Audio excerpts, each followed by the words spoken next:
Oh, hello. Hello. There you are. Hello, hello, hello. It's Monday. It's January 27th. It's 7 o'clock. I'm here, as I always am. Well, not always, but I'm here today. And there you are, Joe. Greetings from Ticklecock, West Yorkshire, England. Okay. That's funny. Ticklecock. If you live in Ticklecock, well, you're up to things. Welcome to the show, buddy. Yeah, got a few things to talk about this week. It's interesting. I mean, the first week of Trump, it's his 1 week in. They always say the first 100 days, but first week, it's kind of big. He's done some stuff. He's doing some things. He's doing some immigration stuff. He's done a bunch of executive actions. I think 54 altogether right now, and DEI initiatives, all this kind of stuff. So he's doing things that he said he was going to do, and this is good, and I'm happy about it, as I'm sure anyone watching this would be, or they wouldn't be, and then they would just turn it off. Either way, happy. Good job, Trump. His favorability right now is pretty high, so this is good. We'll talk about all that. Also, we're going to talk about the Candace Owens and Ryan Reynolds beef. If you know where this started. This started with the whole Blake Lively and her suing that dude. I forget, Justin Baldoni, something like that. She's suing him for the harassment, and it all seems to, according to Candace Owens, stem off of Ryan Reynolds and some things that he found and was unhappy with. So we'll talk all about that. Also, we're going to talk about the DeepSeek AI threat to NVIDIA. So if you've watched the markets at all today, you'll know that the markets took a real tank. Howdy, Robert. Took a real tank thanks to DeepSeek AI, a Chinese company that is, I don't know, apparently, I don't know much about this right now. It's kind of interim at this point, but apparently could be better than some of the AI that's out there and it's really shaking the market up right now. Today, I think NVIDIA tanked to the tune of like $25 a share. So if you're holding NVIDIA, it's a sad day.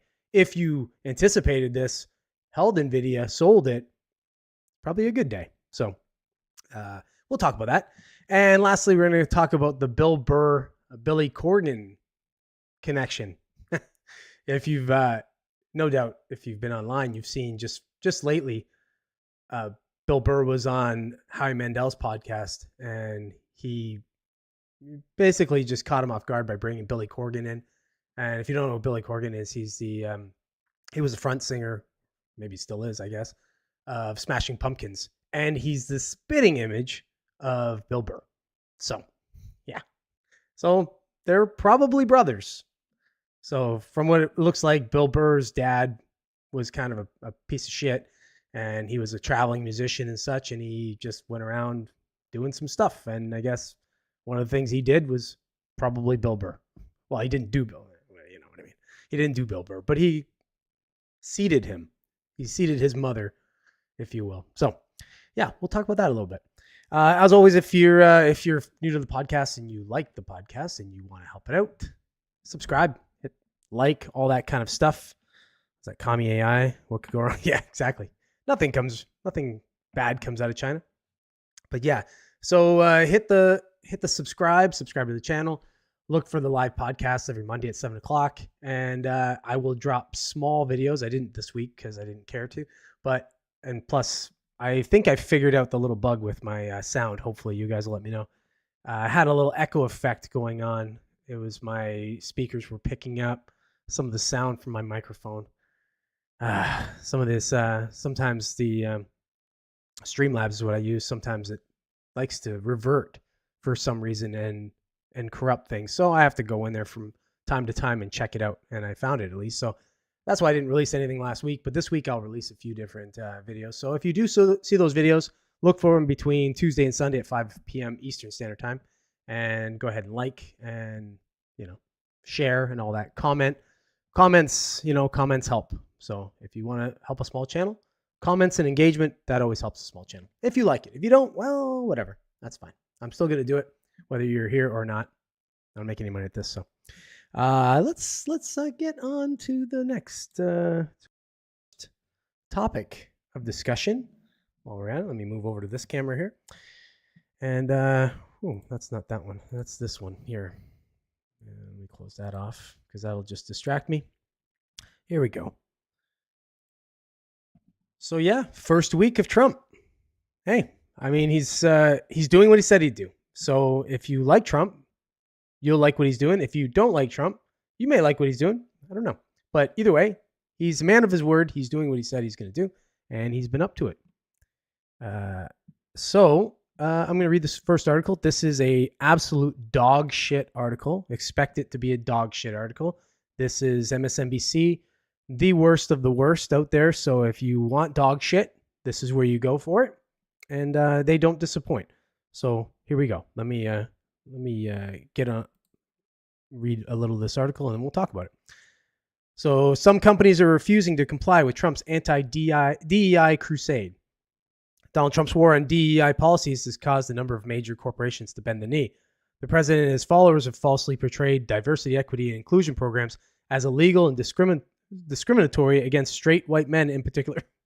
It just starts there, just leveling out some dog shit right away. Here we go. It keeps going. Here we go. And he gave his bigoted threats some teeth this week when he ordered his attorney general to complete a report with recommendations for enforcing federal civil rights laws and taking other appropriate measures to encourage the private sector to end illegal discrimination and preferences, including DEI. You know what's good about this? Okay. The guy that wrote this article is clearly a racist, dog shit, piece of shit, douchebag with MSNBC. So it's gonna read like that. So expect what you get from it. But what's good about this is these guys are one of the least popular media outlets out there. So it shows, I mean, it's good evidence to show that people aren't, for the most part, racist and bigoted and all this kind of shit that they like to push out to the majority of the population, realistically, because the majority of the population, albeit a small majority, voted for Donald Trump.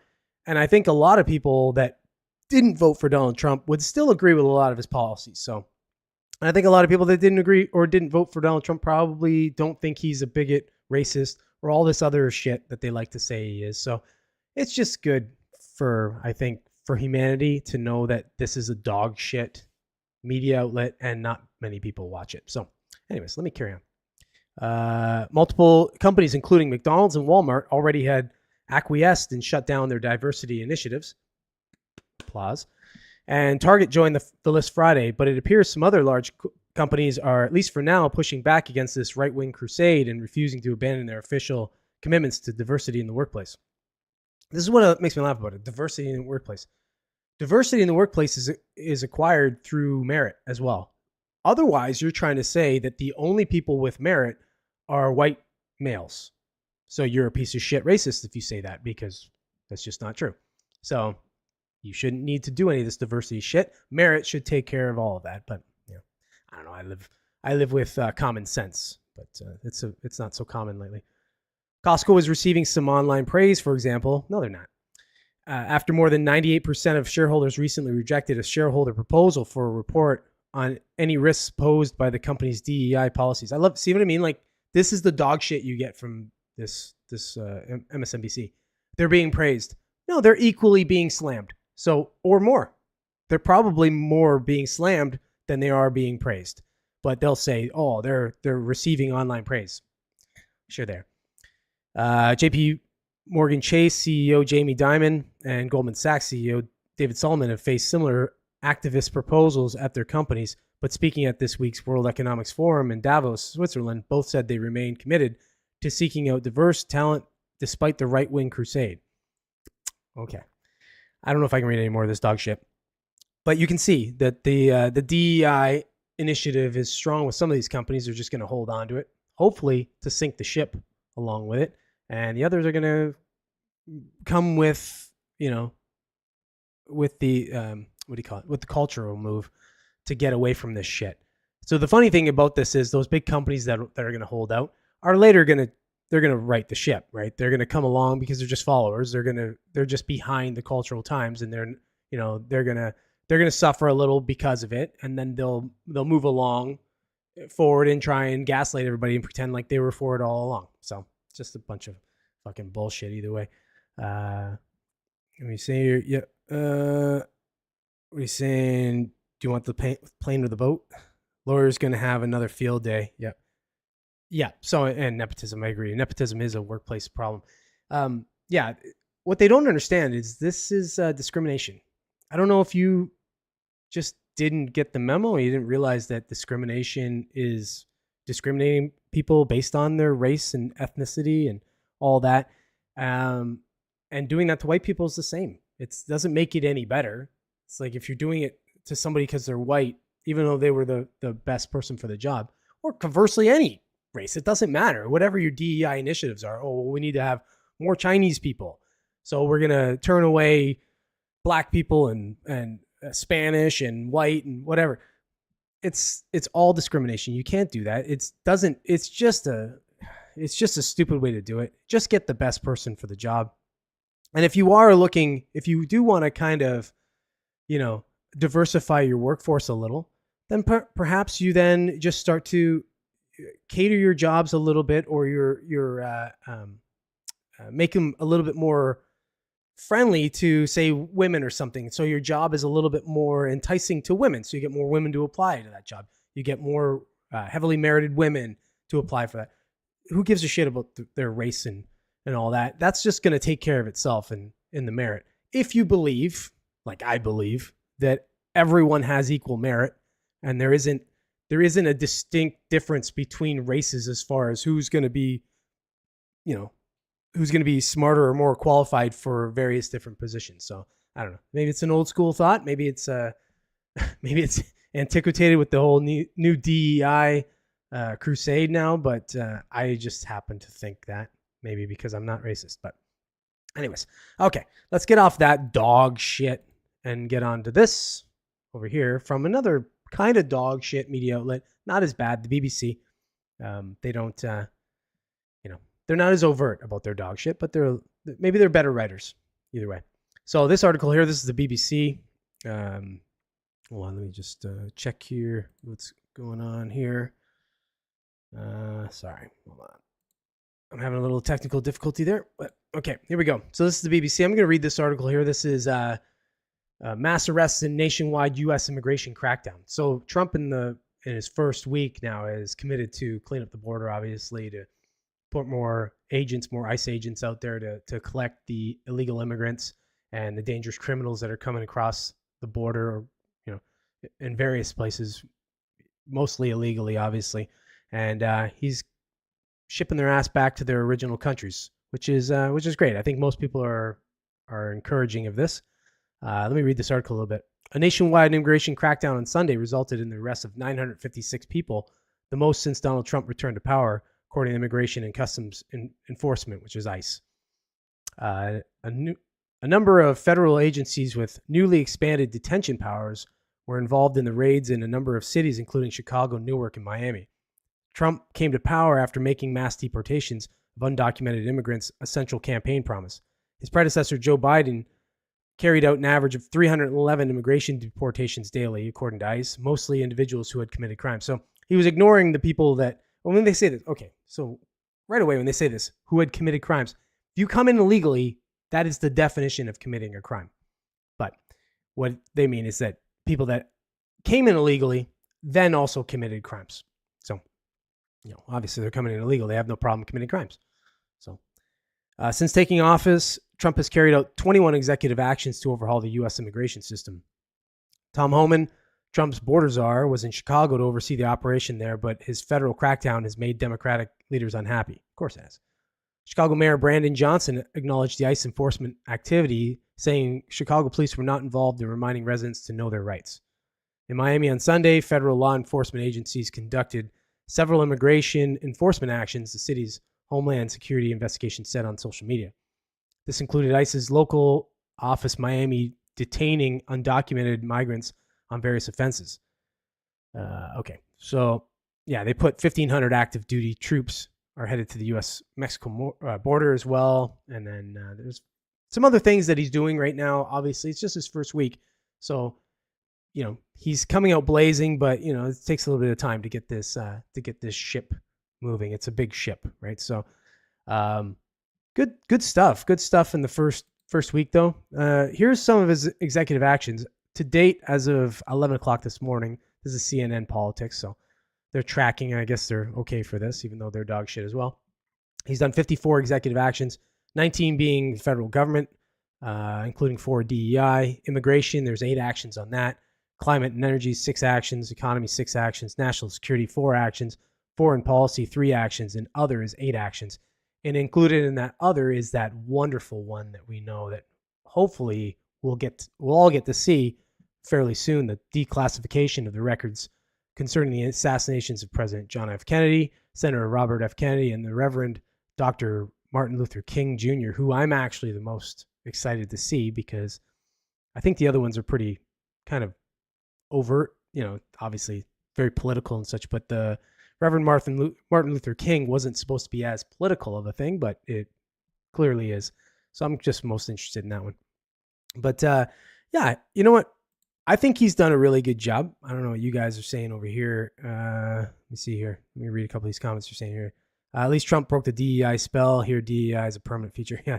Yeah. In some places, it really is. Here, where I am too, in Canada, I don't think it's going anywhere for a while. So, unfortunately, it's dog shit here to stay, and we all got to eat it. I don't believe that. Just look at average IQ per race. Oh, you're talking about merit and such. Well, yeah, but it doesn't mean IQ isn't a full definitive outlier of how people are going to do in different jobs and things like that, right? So it's just one. The floppies here fight between tribes for who's more deserving of it. 1,500 for the whole border seems a little thin on the ground. Yeah, well, 1,500 good trained military personnel on the border, as well as extras, whatever's already there. It's a good start, at least. I'm sure it'll help. But yeah, so I think he's doing a good job right now. Popularity polls right now show he's doing pretty damn good. He's over 50%, which is not really. I mean, he's only been in office for a week, so people are already heavily anticipating, and they like a lot of things that he's doing right now that he said he's going to do, which is, it's nice to see a president actually follow through with what they say they're going to do. Whether you agree with it or not, at least that when that person says a thing, then you know what they're saying is what's going to happen, right? As opposed to somebody talking out of both sides of their mouth. And I don't know, in my opinion, that's just worse. All right. Yeah, guys. So, yeah, I don't know. The whole DEI thing, I've said it before, the DEI thing, I understand the spirit behind it. I get it. You want to make sure that equal opportunity for everyone in employment exists. But I think if you have robust law and you have the ability for people to indiscriminately sue companies that may look like they're passing over people due to, I said due to race or anything like that, or ethnicity or what have you, then I think it kind of takes care of itself. I think when you start changing it in culture, you start telling people that, yeah, you know what, you're deserving because you're of a specific marginalized community in some way, or you might not even be in that. You might not be in a marginalized community anymore, but based on some old data or some or weird ideas or whatever. people are promulgating that idea that you are. But I think, honestly, I think most companies look for the best people for the job, no matter what. If you're running a company, a successful company, it makes zero sense other than some political fucking weird movement that you're going to try and diversify your workforce for any other reason than to get the best of the best in all races and genders and whatever. 2 genders, by the way. So that's just my take on it. I think it's common sense, but when you throw in a bunch of feelings with idiotic people, then common sense goes out the window. It goes about these ideas of these bad ideas and the feelings around them. So, what are you saying, guys? Here, is YouTube censoring 90% of my comments? They might be. I don't know, man. Your comments are they're razor thin, so maybe they are. Canada's still paralyzed in the tariff headlights. Yeah, actually, it was funny. I was going to talk about that a little bit, which I can, I guess, but it's dog shit politicians that are talking about it right now. So Pierre Poilievre is very straightforward on his ideas and how he'll handle it. He's a strong leader, and I don't think he's going to have any problem with Trump. But somebody like Chrystia Freeland, the old finance minister under Trudeau, now running for the Liberal Party leadership, she's talking about all kinds of bullshit where she's going to push back. And this is, to me, it's just idiocy. Like, fuck out of here. Like, you're not anything. You don't have any idea. You're like you're putting a house cat in a cage with a lion. And you're like, oh, we're going to fight. Well, you're not. Shut up.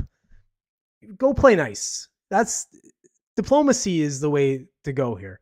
Canada can't compete in any way with the States other than the amount of resources we have up here. Yeah, we have more resources, but realistically, we couldn't stop the U.S. from taking them if we wanted to. So shut up. Just play nice in the sandbox. If Trump threatens tariffs, you come back and say, look, okay, well, obviously that's not good for us. What can we do? Look, how can we put this to bed? What's the deal we got to work out here? And yeah, you're going to eat a little bit of dog shit maybe, but you're not going to be able to threaten back and say, like, her idea is to go and put tariffs on big corporations in the States. Yeah, that'll fucking piss the U.S. off to no end. And they'll just crush us. Like, there's about as many people in all of Canada as there is in like 3/4 of California. Like, fuck off. It's just asinine. These are just stupid people. We have the stupidest people running for government. What are you saying? Yeah, I don't know. I've made some quite vile comments in chats, but never noticed if they called it or not. Yeah, they tend to. I think they tend to call the comments. I've done it before where I've made comments and then it, like when I'm responding to a comment or something, somebody puts on a video and then it just doesn't post. So, or I get people commenting and I can't see it. I can see there's a comment, but I can't go and look at it unless I go and deep delve it. So for sure, that's what YouTube's doing. You've been threatened by YouTube like 5 times. They keep saying things they won't let me comment anymore, and you get a notification mid-video that your comment was removed. Oops. Maybe some self-censoring might be in order there, Joe.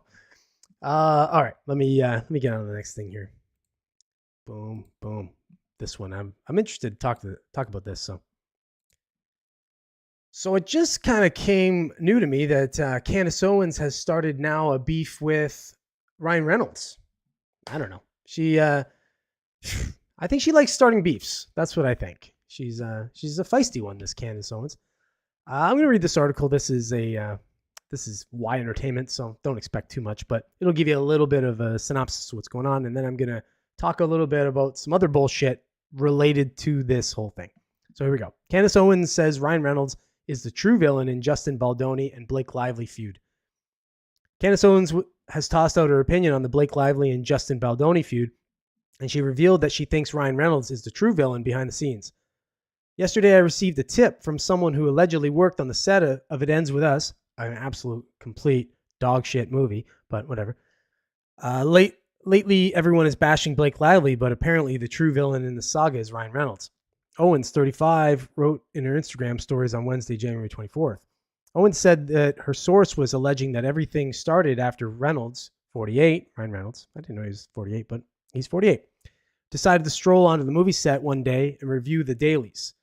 The political commentator then claimed her source said that the Deadpool star took a look at the script and something set him off. So the dailies, just so you know, like on a set, what they do is they basically, it's like a clipboard. They'll say that this is all the different scenes we're going to shoot and blah, blah, blah, and whatever. I think it gives like a little synopsis or whatever, what's going on. So he took liberties to go on this set that's not his set. It's a set his wife's working on, and check out these dailies. So this person claims, and I cannot verify, that the production assistants then overheard Ryan and Blake having an argument in her trailer. Owens continuing the following slide. She added that her source claimed that Reynolds went to the WME talent agency. This is the talent agency that I guess they represent people like Taylor Swift and like a lot of people. And Baldoni is in that group, and gave them an ultimatum demanding they drop Baldoni, who's 41, from their client roster. Here's what I think likely happened, Owens wrote. My opinion, Ryan Reynolds is grossly insecure. This in part motivated by the fact that he dates and married women who are almost a decade younger than him. Owens then pulled a previous interview from Reynolds' ex-wife, Scarlett Johansson, and claimed that Johansson, 40, came very close to saying that the Green Lantern star's jealousy had played a part in the demise of their marriage. As Owens continued with her theory, she claimed that Reynolds had used the characters he's played on screen to humiliate others in the industry. She alleged that that's what happened with the character Nicepool in Deadpool and Wolverine. Owens also shared an old interview with Reynolds' Deadpool 2 co-star TJ Miller, comedian. You probably know who you'd know him. He was the bartender buddy in Deadpool 1, who played Weasel in the first 2 Deadpool films, on Adam Carolla's podcast, that she seemingly believed to be evidence of her theory. As the character, he said, he was like horrifically mean to me. This is TJ Miller speaking. But to me, as if I'm Weasel. I'm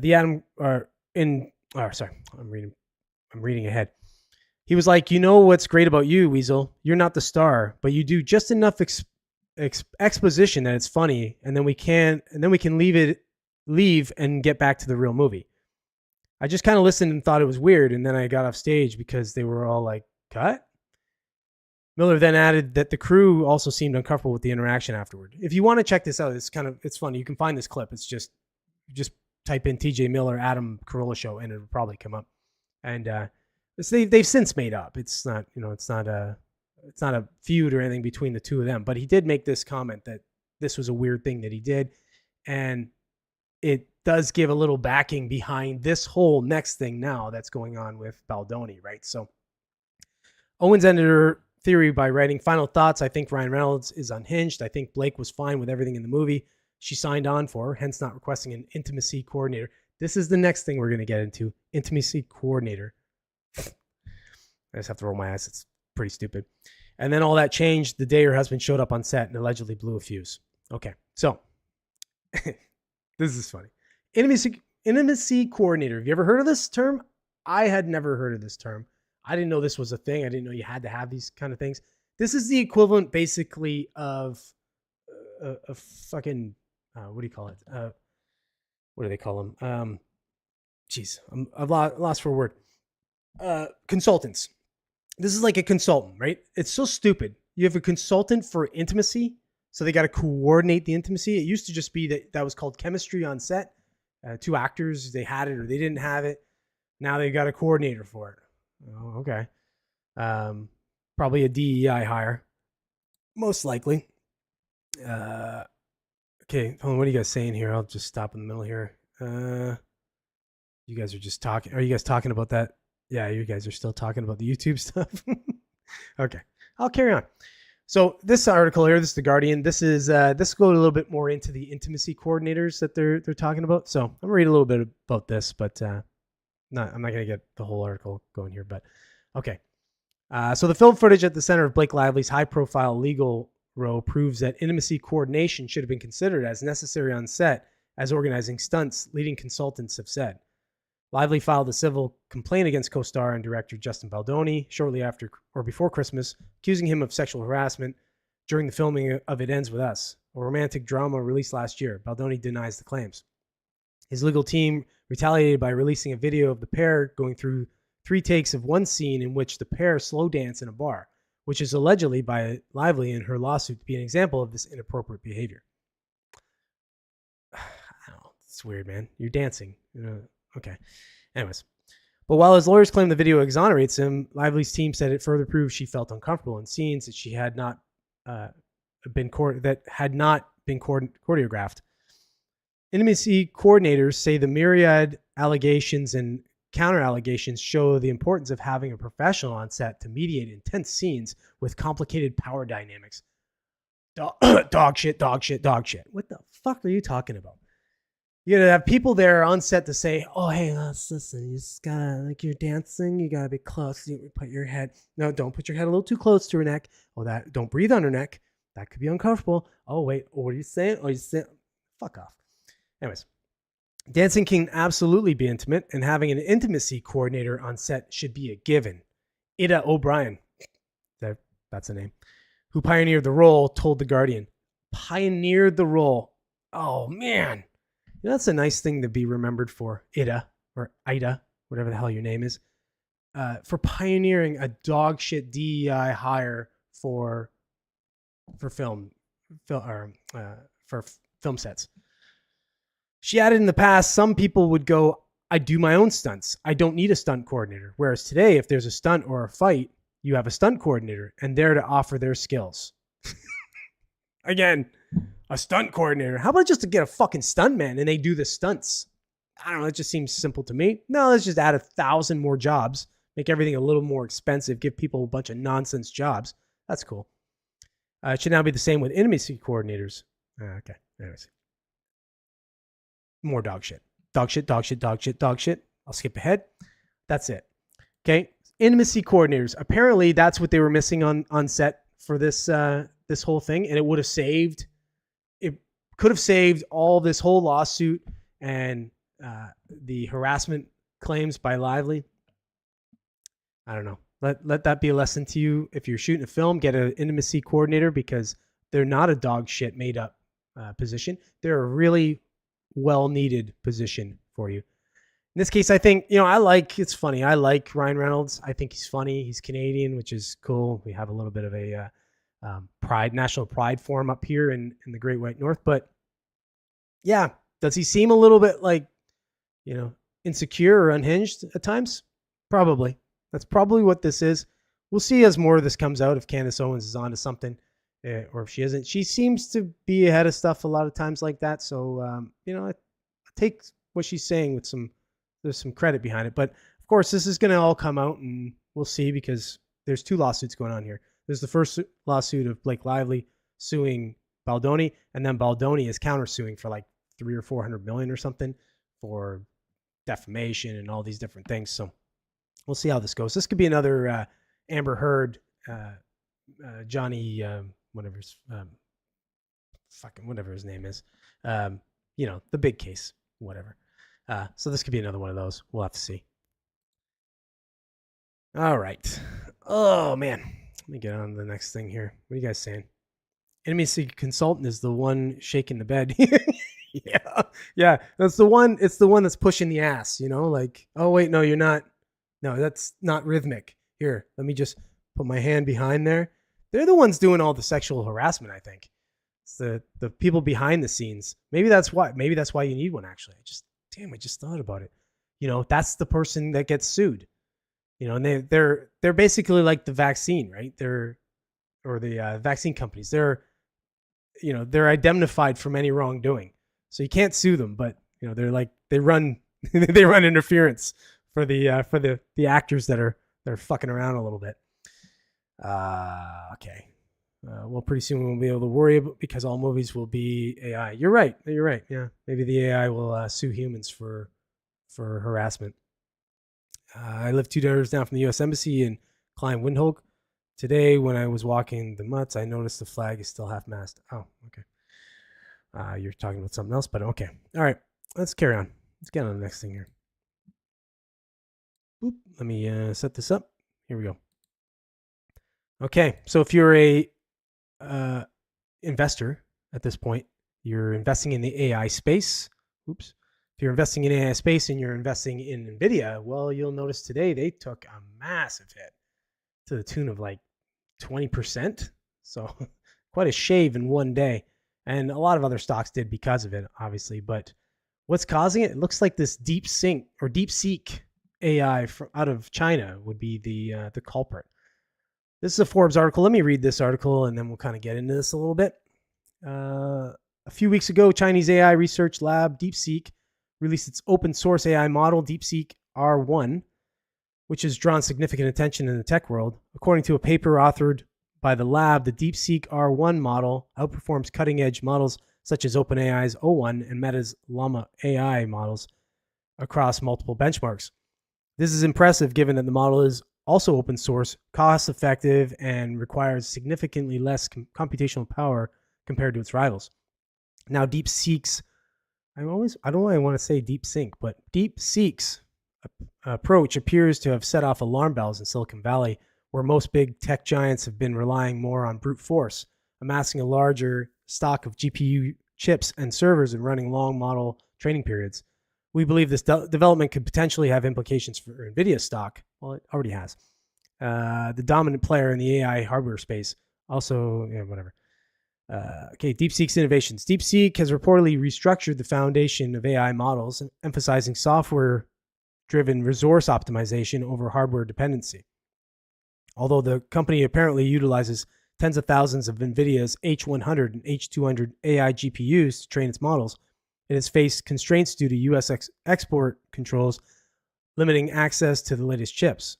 To overcome this, DeepSeek has implemented innovative engineering tweaks, such as custom communication schemes between chips to improve data transfer efficiency, memory-saving techniques, and reinforcement learning methods to minimize computational power requirements. These optimizations result in drastically lower costs compared to traditional large language models. So there's a lot of mumble jumble. That's very wordy in there, but basically what it's saying is that instead of going heavily in the hardware space, they're on the software end, which just makes them a lot more what the term would be, just faster usage in the market, I guess, if you will, as opposed to where NVIDIA is, in the more in the hardware space. So I don't know enough about this, if this is going to be something that they're going to, like, DeepSeek will affect NVIDIA's stock long term, or if this is just kind of that, those daily, it's, like the sell-offs essentially that happens, right? They see this and they're like, oh, this is a reason to sell. This is a reason to take some profits, sell off, move the market a little down, and then rebuy. You see this a ton of times with big firms. So, but I mean, it could be, the AI space is crazy at this point right now, obviously, right? There's so many players in there, and then China throwing themselves in there with this. I mean, they've been in there, but with this now, and it's good. Apparently, it's going to be quite efficient. So we'll have to see. Let me read a little bit more. So this cost efficiency is reflected in the AI API pricing for DeepSeek RI, which costs just 55 cents per million input tokens and $2.19 per million output tokens, significantly undercutting OpenAI's API rates of $15 and $60 respectively. However, it remains unclear how quickly DeepSeek can expand its reach. The company's commercial ambitions could face challenges due to the U.S. chip ban. More importantly, geopolitical tensions between the U.S. and China could create trust issues for companies considering using Chinese-built large language models. Again, we're seeing that with TikTok and such, right? So there's going to be, it could be tough. What they're saying is it could be tough to break into the U.S. market. So again, it won't be a big factor with, or a big, what do you call it? A big hamper on NVIDIA, if that's the case. These factors could limit DeepSeek's penetration into Western markets. Separately, if you want upside with smoother ride than an individual stock, consider the high quality portfolio, which has outperformed the S&P and clocked 91% return since inception. This is not a stock channel, so don't listen to that. Not for me anyway. Read Forbes if you want and listen to it if you like. That's Forbes saying it, not me. So I don't give stock advice on this channel. I give stock advice in person. So yeah, it's today, if you were investing in NVIDIA and you were watching the market today, you took a haircut, but that's only if you sold. So right now, as it is, Nvidia's tanked a little today, like I said, to the tune of like $25 a share, which brings it down to like 118 a share or something like that. And there's the culprit, DeepSeek. China's at it again. China's trying to kill us all over here in the West, and you should be very, very afraid. All right, buddies, what are you guys saying? What chips are they using? NVIDIA, or they have got past the 5 millimeter node yet? I don't know enough about it right now. I'm not sure exactly. I just heard about these guys, these DeepSeek, today, to be honest. So couldn't tell you. NVIDIA is also losing because the new GPUs are not getting the love, not because they're bad, but because they're $2,000. If you can find them on a retail shelf, they're going for $3,000 on auction site. Wow, holy shit, that's crazy. NVIDIA makes great. They do make good GPUs, but yeah, if you can't get them, that's a problem. The Taiwanese have 5 mil lithography, but not the Chiccoms yet. NVIDIA will bounce back. Their affordable GPU line for the mass market is coming soon. Well, that's good. I mean, they should. Yeah, there's so much fucking competition in that space now. So it's going to be crazy, which is good. Obviously, the more competition in a space, the more the prices get driven down. But yeah, it does touch that article did touch a little bit on the implications of the geopolitical tensions between China and the U.S. now with Trump and tariff talks and and trying to get things back at home in the U.S. Yeah, that will fuck up some things for a little while. Could drive the prices up in the short term, but in the long term, like I said, this could be really, really good, and good for the economy over here. So even if it does cost a little bit more, but we're making a lot more money over here, that's also better. Different ways to look at it. All right, let's get on to the next and final thing I want to talk about here. No, I do not want your cookies. Okay. So Bill Burr and Billy Corgan might be related. They didn't deny it. They kind of said there was a good chance they were. And if you look at Bill Burr and you look at Billy Corgan, they pretty much look like twins. It's kind of like the the drummer for the Chili Peppers and Will Ferrell, Chad Johnson and Will Ferrell, the same people. I think the Matrix is breaking down. Honestly, I think that's what's going on. What's up, Christopher? I think the Matrix is finally breaking down. There's too many of the same people. Like, there's just too many people on the planet now, so it just can't. It's doubling over itself. So now they're just making people look the same. I'm gonna read this article. This is Entertainment. It's Entertainment Weekly. Yeah, it's whatever. It's dog shit, but it's fluffy dog shit. It's not like political dog shit, so it ought to be fun. Bill Burr slams Billy Corgan for revealing they may be half brothers. Why did you feel the need to do that? Okay, whether or not Bill Burr and Billy Corgan, by the way, if you don't know who Billy Corgan is, he's the front man for the Smashing Pumpkins, or was at least. So that'll let you know. If you don't know who Bill Burr is, well, I can't help you. He's a comedian. Whether or not Bill Burr and Billy Corgan actually share a father, they do have at least one thing in common: a vendetta against Howie Mandel. The Howie Does Stuff host staged an alleged family reunion between the two Bills on the latest episode of his podcast. But much to their chagrin, he did so without telling the whole truth. Burr in particular was caught off guard when his visit to the pod was crashed by a surprise special guest, the Smashing Pumpkins lead singer, I think, who went viral a few months ago for theorizing that he and Burr may be half brothers. "You're an a-hole," Burr immediately told Mandel while shaking Corgan's hand. This response was a surprise to Corgan, who insisted, "He told me you were cool with me coming." "That's what he does," Burr replied. When Corgan offered to leave, Burr sat back in his seat, saying, "All right, fuck it, I'll do it." The comedian then directed his apparent irritation at Corgan. "Did you ever think the fact that I never told that story meant that maybe you shouldn't?" The story in question came up during Corgan's November conversation with Mandel when he revealed that 10 years prior, his stepmother told him that Burr might be one of the children that your father sired in his days being a traveling musician. Corgan himself recalled his father saying that he had a half-brother named Bill who was born around the same time as him. Corgan's 57 and Burr's 56. The musician insisted at the time that he was being serious, though he later expressed doubts about actually being related to Burr. While reflecting on the theory with Mandel and Corgan, however, Burr hinted that there may be some truth to the story. He was a piece of shit, he said of his father. He had 2 kids this close together, and he gave them the same fucking name. I think that's hilarious. Yeah, he wasn't creative. That's all. He was a musician. He was putting all his creativity in the work. Can't not naming kids. He thinks it's different because he's Billy and I'm Bill. That's how he told the difference. Burr then clarified that while he has nothing against Corgan, the speculation brings up negative memories. In an effort to lighten the mood, Corgan reaffirmed his own doubts, gesturing to Burr and joking, "The fact that he said he can't sing, I think disproves that we're related, because I'm not funny, so it goes both ways." Burr again expressed frustration with Corgan for sharing the story in the first place, asking, "Why did you feel the need to do that?" The musician defended himself by pointing to Mandel, explaining that he insisted Corgan share the story on air after being told privately. Burr then tore into Mandel for setting up the encounter for the sake of ratings, quipping, "What was supposed to happen? We're going to play catch? We're both in our 50s.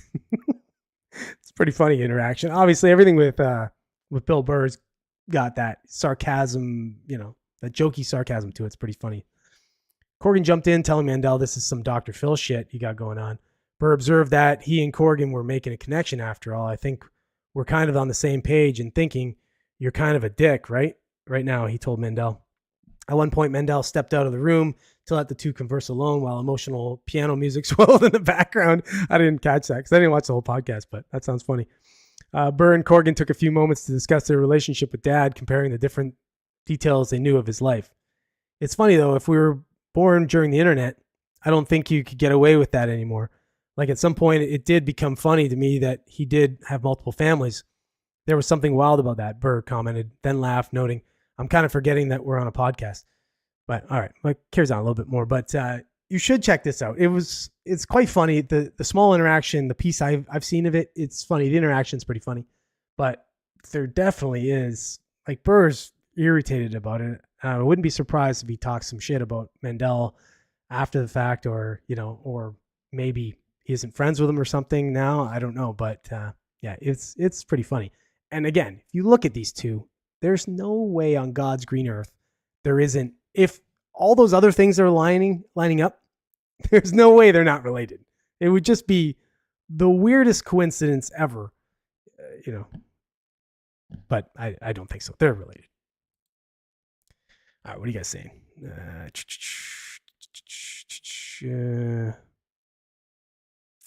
What are you saying, Christopher? Welcome, by the way. You're a little late, but that's okay. Better late than never. China is at our friend paying more for things, but making them here would be better for us long term. Exactly. Yeah, I agree. I mean, they do look related. Yeah, really? Duh. They look like, it looks like they're a clone of each other. It's hilarious. They're so close. It's like the hair, everything. It's like crazy how close they are. He named them same for tax reasons, like George Foreman. Yeah. Doesn't George Foreman have like 3 sons all named George? Like, I think he changed the middle name or something. Like, whatever floats your boat. Doesn't really matter. The hell, people will call people whatever they want. All right, that's it. That's all I got for articles. We can just shoot the shit now. People coming in the whole time. Nobody's really talking other than the 4 of us now. But yeah. Anyways, yeah. So, what do you guys got going on? That's all I got, man. That's all I got. I mean, I thought I would talk longer about Trump and stuff, but I kind of just didn't. I guess I don't know, but all right. You know what? Fuck it. I'm hungry. I'm gonna go eat something. We're 49 minutes in anyway, so let's. You guys aren't as talkative tonight, really. So let's just call it a night then. Let's put an end to this misery. Thanks for watching, guys. Thanks for being with me. Obviously, it's fun having you with me. Wouldn't be so fun if I didn't have somebody to talk to. Anybody else that were watching in and out, if you still are watching, I see there's a few still scragglers. If you're not yet a subscriber, do subscribe to the channel. It doesn't cost you anything, and it would make me feel really, really good. I would be really, really happy. And yeah, and if you missed any part of the podcast and you want to watch the whole thing again, I don't blame you. I wouldn't want to watch me either. You can catch the smaller doses of the clips I've talked about on the podcast between Tuesday and Sunday at 5 o'clock Eastern Standard Time. And if you do that, and you are so inclined, share them, like them, and comment. All that engagement helps the small channel. Did you lose audio, bud? Oh, you had to refresh. Okay, good. Yeah. And look for me next week, 7 o'clock, Mondays, Eastern Standard Time. I'm here live. I'll talk to you about some shit. And, that's how it is. For everyone else, okay. See you later. Joe and Robert, see you. It looks like Christopher probably already left. He hasn't said anything in a while. So for everybody else, thanks for watching, and we'll see you next week. And until then, take care.